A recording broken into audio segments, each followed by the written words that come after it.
chers téléspectateurs, à cette nouvelle page d'actualité. Le Premier ministre nommé Jean-Henri Séan et les membres de son cabinet se sont présentés vendredi au Sénat de la République dans le cadre de la séance de leur ratification. Les membres de la commission spéciale chargée d'analyser les dossiers du Premier ministre nommé et les membres du nouveau gouvernement ont présenté un rapport favorable aux intéressés, sauf à Osner Richard qui détient un passeport américain. Les 16 députés minoritaires, toujours en grogne contre l'exécutif, campent sur leur position de ne pas ratifier l'énoncé de politique générale de Jean-Henri Séan. Les responsables de l'Organisation internationale du travail OIT et l'INFP ont clôturé vendredi une séance de formation de 2 semaines à l'intention d'une trentaine de professeurs et cadres de l'INFP autour de l'entrepreneuriat en Haïti. Restez branchés, les détails, c'est tout de suite. Uni Assurance. Si vous voulez assurer vie, nous ne sommes pas de gâter tête. Uni Assurance, c'est pas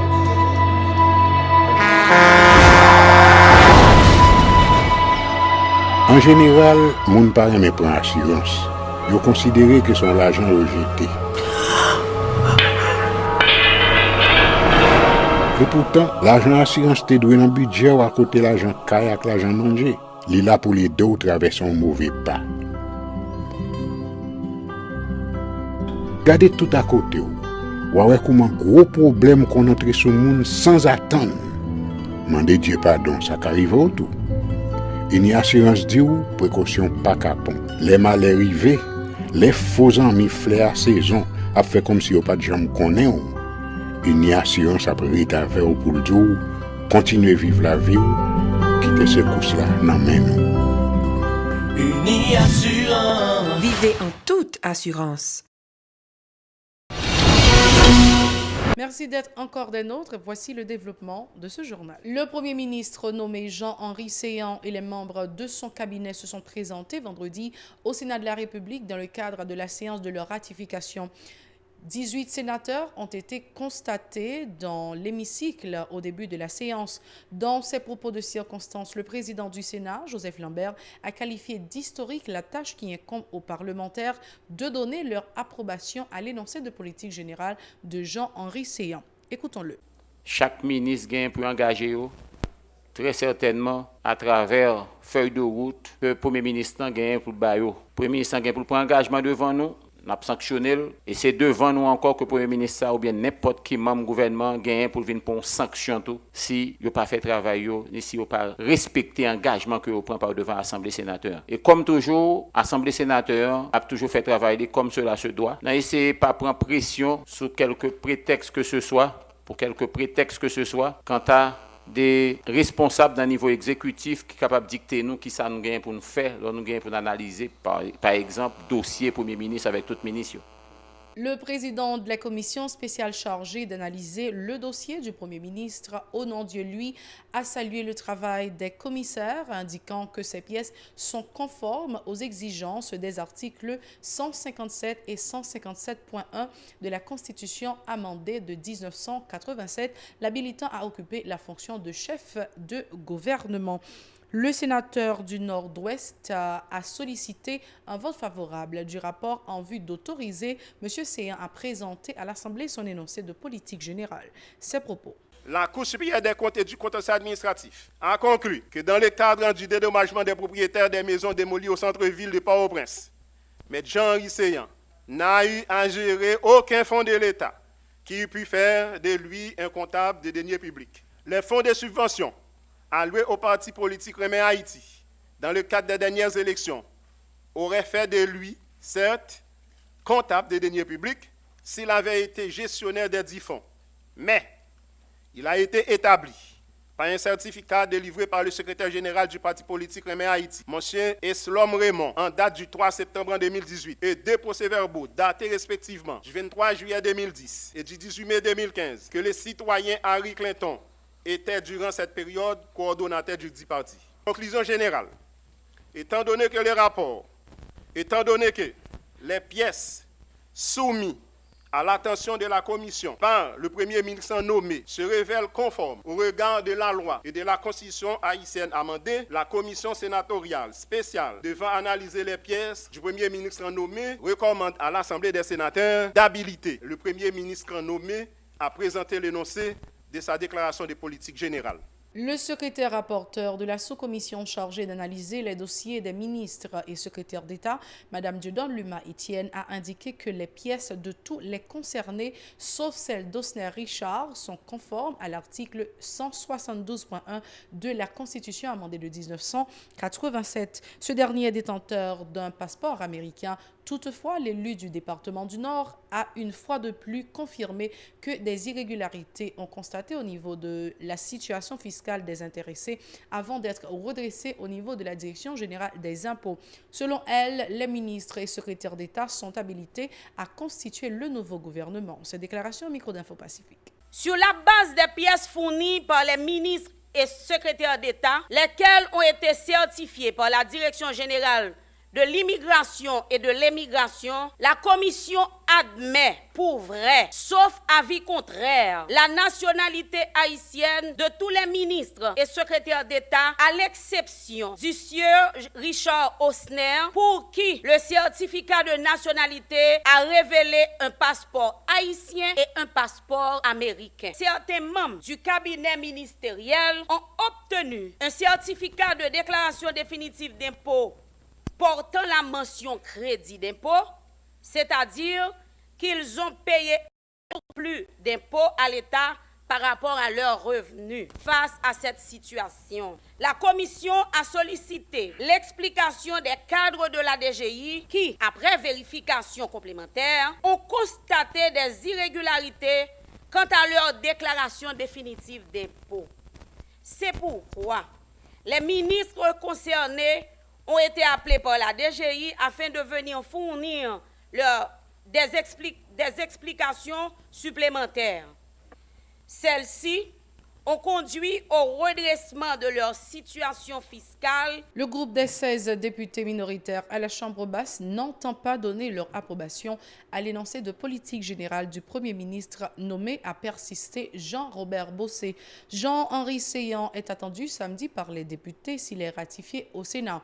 Selon l'élu d'Aquin, la reconduction de plusieurs ministres démissionnaires au sein du nouveau gouvernement constitue l'un des points irritants entre l'exécutif et ses parlementaires de l'opposition.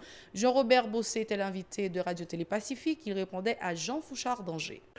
Si tu as gagné hésitation avant la formation du cabinet ministériel de bon côté groupe César, mais depuis formation cabinet que moi relais qui c'est une véritable provocation, insulte aux collègues parlementaires moyens, y compris sénateurs et députés, à gagner des monde, des collègues qui ont déjà hésité pour positionner sous personnalité notaire lui-même, que moi fait déjà moi-même, avec près de 8 députés. Mais je dis tout ensemble reste députés yo clair que yo pas sous position pour voter ratifier déclaration politique générale de notaire Seillant avec cabinet là parce que c'est une insulte, c'est une provocation avec le retour d'environ une douzaine d'anciens responsables dans le gouvernement ça, y compris directeur général qui vient ministre,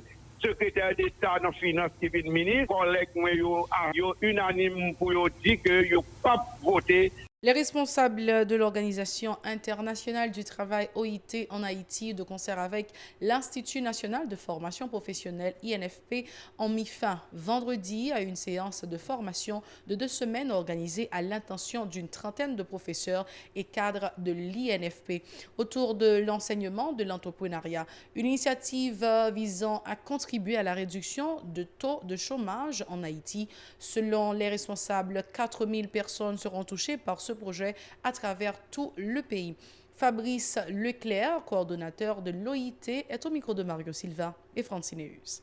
L'Organisation internationale du travail est devenue la première organisation spécialisée du système des Nations Unies, une agence qui fonctionne selon un mode très particulier en tripartite, c'est-à-dire à la fois avec le gouvernement, les employeurs et les travailleurs, et qui permet surtout en ces temps un peu troublés et particuliers que sont la remise en place d'un nouveau gouvernement à Haïti, de se positionner de manière utile par rapport à tous les acteurs de la vie publique ici en Haïti. Nous remercions également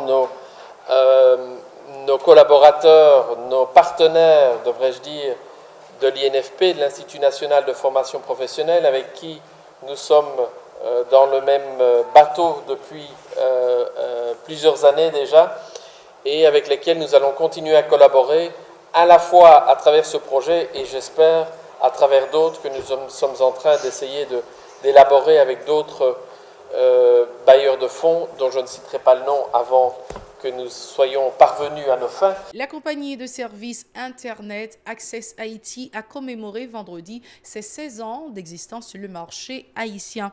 L'occasion pour le responsable des relations publiques de l'entreprise, Patrice Bayard, de se féliciter de l'intérêt accordé par la clientèle à ce fournisseur.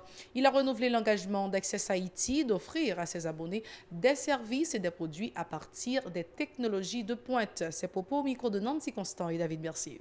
Jour ça, il était qu'à décourager nous, mais nous pas de décourager. Et je m'étais dit nous tout à l'heure, moi-même qui était là, pour nous support moral là. Il était travaillé avec nous en tant que chef financier, chef comptable. Et il était fait toute présentation par la banque pour nous, jusqu'à ce que nous venions prêts encore, et puis nous redémarrer encore, nous marier sur nous. Et puis nous la aujourd'hui avec un réseau de plus de 200 towers qui couvre tout le pays. Et nous avons monté, nous n'avons pas campé, nous avons des projets pour nous faire mobilité au maximum, c'est-à-dire pour nous rentrer dans le cellulaire. Nous ne sommes vraiment pas limités à l'aspect financier, nous ne sommes pas limités à l'aspect capacité. Seul ce que nous là, c'est capacité d'imagination et capacité de détermination. Patrice Bayard s'est également réjoui du fait que 50% de la connexion à Internet passe par Access Haïti, présent dans les 10 départements géographiques du pays, dit-il. Ces déclarations au micro d'Info Pacifique. Je veux dire, limitation, est vraiment limitée à la technologie qu'on a utilisée. Comme le fibre optique, là, par exemple, il est limité à la quantité de clients que nous avons mis sur lui. 4G LTE, connexion mobile, mais wireless, il y a des limitations par rapport à la capacité de distribution. Là, nous avons fait commencer avec Internet. Par contre, il y a une limite de 2 mégabits. Aujourd'hui, 4G LTE, nous avons une limite de 60 mégabits. C'est vraiment l'idée dépend de densité population dans la zone, technologie à utiliser et puis à qui fréquence à utiliser. Nous avons 60 communes pays à aujourd'hui, surtout aux environs des chefs-lieux des départements. En termes de clients individuels, nous ne pouvons pas discuter publiquement, mais nous avons dit qu'en termes de connexion Internet, 50% Internet pays d'Haïti passé à travers le réseau Access Haïti. Merci d'avoir été au rendez-vous d'actualité sur la télé Pacifique. Au revoir, à la prochaine.